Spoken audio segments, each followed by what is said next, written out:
अखिल भारतीय विद्यार्थी परिषद के राष्ट्रीय मंत्री ने आज एक प्रेस वार्ता की और उन्होंने बताया कि अपने राष्ट्र में अराजकता फैलाने वाले तत्वों को वो बेनकाब करेंगे। उन्होंने कहा कि हमारा देश हिंदू राष्ट्र के नाम से भले ही जाना जाता है, पर इसी अपने देश में हर धर्म के लोग बड़े ही सद्भाव से रहते हैं। पर कुछ एक लोग ऐसे हैं जो अपने ही देश की मिट्टी में जन्मे, अपने ही देश की बढ़ती लोकप्रियता को धूमिल करने में जुटे हुए हैं और उन्हीं शरारती तत्वों को बेनकाब करना उनका मकसद होगा। इस मौके पर उन्होंने कहा कि अपने देश में इन कुरीतियों को फैलाने वाले लोगों को हमारे समाज के लोग पहचान नहीं पा रहे हैं। उन्होंने बताया कि हम लोग इनके असली चेहरों को समाज के सामने लाएंगे कि ये वही लोग हैं जो अपने राष्ट्र की अखंडता को तोड़ने पर लगे हुए हैं। उन्होंने कहा कि जिस तरह से अपने भारत में कोविड काल की परिस्थिति के अंदर पूरी दुनिया में भारत ने वासुदेव कुटुंबकम की बात कही है, उसको चरितार्थ किया, वो एक मिसाल है। पर कुछ धवंधरी इस देश को ये कहकर तोड़ने की चेष्टा कर रहे हैं कि कभी लोकतंत्र खतरे में है तो कभी संविधान खतरे में है। चंबा जिला के जनजातीय क्षेत्र पांगी घाटी से अपनी पढ़ाई को ऊंचे स्तर तक ले जाने की मंशा लिए जीत सिंह ने कहा कि आज मुझे अखिल भारतीय विद्यार्थी परिषद के राष्ट्रीय मंत्री का दायित्व जो हमारे जिले के सम्मान के रूप में दिया है, पर कुछ लोग ऐसे हैं जिनको ये सब देखकर अच्छा नहीं लगा और वो लोग अन्य लोगों को भ्रमित कर रहे थे कि यहाँ पर किसी को कोई एक्सपोजर नहीं मिलता है। उन्होंने कहा कि चंबा जैसे पिछड़े क्षेत्र से पढ़ाई करने वाले भोले भाले लोगों को ये शरारती तत्व बरगलाकर कुरीतियों में धकेलते हैं। उनका काम सिर्फ यही है, पर हम उनको समाज के सामने जरूर लाएंगे।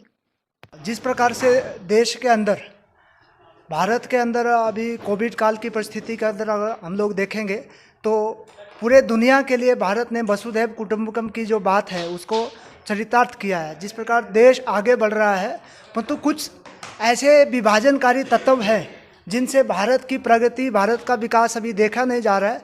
तो अलग अलग प्रकार के छद्म वेशधारी, अलग अलग रूपों के नाम देकर समाज के अंदर विभाजन पैदा करने का काम कर रहे हैं।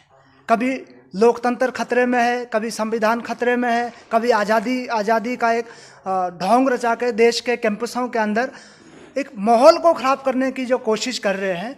तो ऐसे विभाजनकारी तत्वों को, ऐसे षड्यंत्रकारी तत्वों को अखिल भारतीय विद्यार्थी परिषद उनके कृत्यों को उजागर कर समाज के सामने लाए। आज अगर हम लोग बात करें कि अखिल भारतीय विद्यार्थी परिषद जैसे छात्र संगठन ने आज मेरे जैसे एक साधारण कार्यकर्ता को राष्ट्रीय मंत्री का दायित्व देकर एक सम्मान जो हमारे इस क्षेत्र को दिया है, तो मुझे लगता है कि ऐसे लोगों को, जो लोग भ्रमित करने का काम करते थे कि नहीं आपको तो कोई वहाँ पे एक्सपोजर की नहीं मिलता है, कुछ नहीं मिलता है, तो मैं उनसे भी ये बात करना चाहता हूँ कि ऐसे आप ग्रामीण क्षेत्रों से, चंबा जैसे क्षेत्र से आने वाले लोगों के लिए, विद्यार्थियों के लिए, कि आप उनको लिए किस प्रकार का प्लेटफॉर्म उपलब्ध कराते हैं। तो मुझे नहीं लगता है कि वैसे दूर दराज से, ग्रामीण क्षेत्रों से आने वाले विद्यार्थियों का शोषण करना ही उनका मुख्य काम है और उनको बरगलाना, उनको बहलाना और उनको राष्ट्र विरोधी कृत्यों में लगाना। मुझे लगता है ऐसे विभाजनकारी तत्वों को खिलाफ हम लोग कड़ी समाज के सामने उनको उजागर करेंगे और उनको समाज से भी अपेक्षा करेंगे। जैसे देश में अपीजमेंट पॉलिसी चलाने का कोई लाभ नहीं। ये तो सर्वधर्म संभाव है, ये एक धर्मनिरपेक्ष राष्ट्र, सब एक समान हो, सब एक दृष्टि से हम लोग देखेंगे। परंतु जो कुरीतियाँ समाज के अंदर जो विद्यमान हैं, जो ऐसे राष्ट्र विरोधी तत्व है, समाज उनको पहचान नहीं पा रहा है। जब समाज को उनका परिचय होगा, हम बताएंगे कि ये लोग ऐसा काम कर रहे हैं, उनको सामने लाएंगे, आपके माध्यम से ही समाज के अंदर जन जागरण होगा, तो समाज भी पहचानेगा ना। ऐसा नहीं है कि समाज उसमें हमें सहयोग, पूरा देश, पूरा भारत के अंदर जितने लोग रहते हैं सब राष्ट्रभक्त हैं।